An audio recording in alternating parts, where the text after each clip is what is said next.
Ladies and gentlemen, fight fans all around the world, we're talking some boxing. So we already heard about several topics in boxing. I have several things coming out for you guys, so stay tuned. We're gonna get it. We're gonna get it popping. But I want to talk to you guys about a couple other things, and I like that Intangible Boxing. Shout out to Intangible Boxing.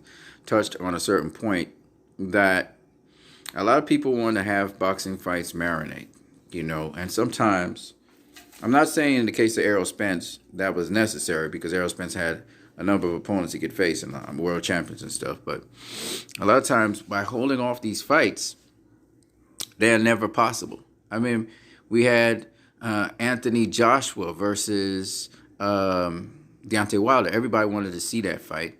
And then Anthony Joshua goes and loses. You know what I mean? Pacquiao versus Mayweather. Pacquiao ended up losing.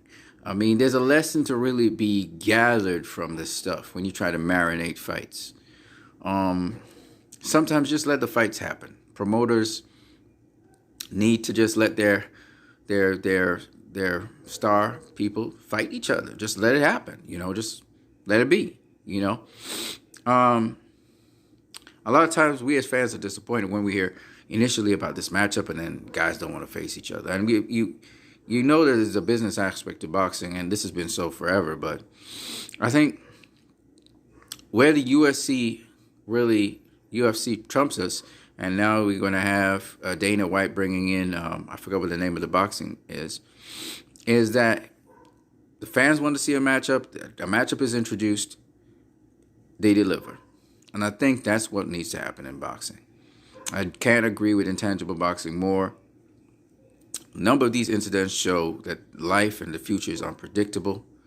Of course, you have to go by a fight-by-fight basis, but you're trying to nail down the fights the fans want to see. And if you introduce a fight, if you say, hey, this is a fight we want to give you, deliver on it, because the fans are not going to be forgiving to you,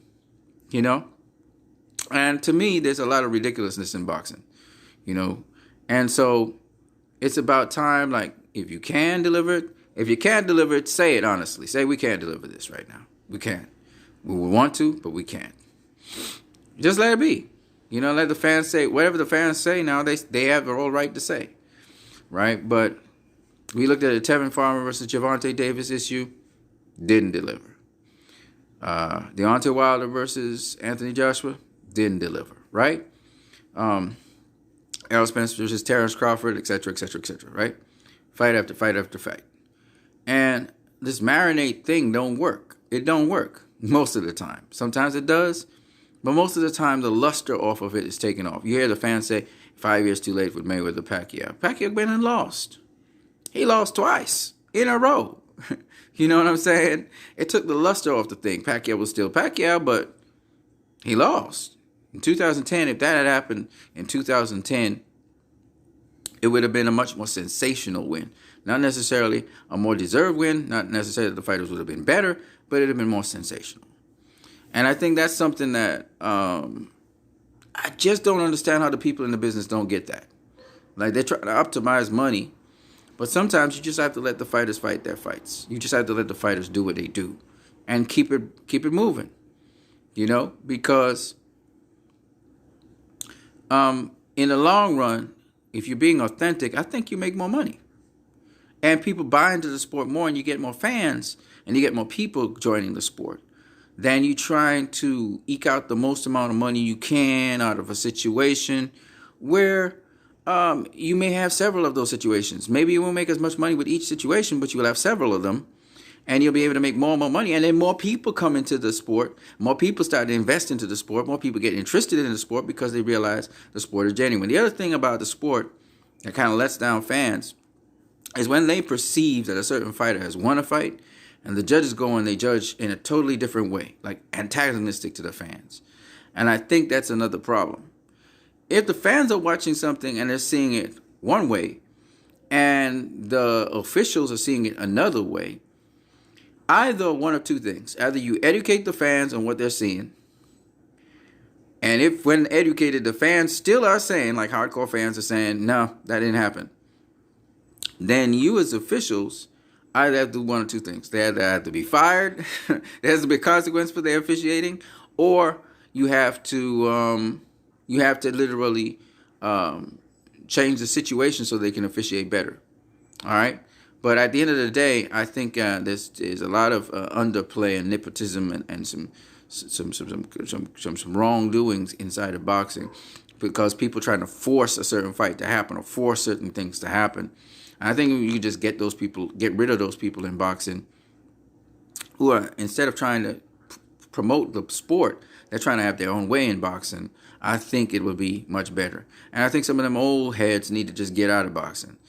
Just get them out of boxing so that we can have a smooth flow. Because I think it's kind of keeping back a flow on certain things. And this old school mentality of how boxing is done, where you circulate rumors and that kind of bullshit, needs to just get out so it can be treated like a true sport. Because boxing is becoming more and more like an actual mainstream sport, if you haven't realized. They're literally legitimizing boxing, to the public. But it's still taking a lot because of these stupid things. Sometimes we get really stupid-ass decisions. Sometimes we get real finicky, funny things going on. We see sanctioning bodies siding with certain promoters and all kinds of weird-ass things happening in boxing. And people kind of watch it at Koki, and they're like, fuck this sport. It's not like the NFL or the NBA where it's not a fix. It's real competition. These guys are really competing. You feel the sense of authenticity in those sports. You don't feel it in boxing all the time. Sometimes you do. So that's what I got to say.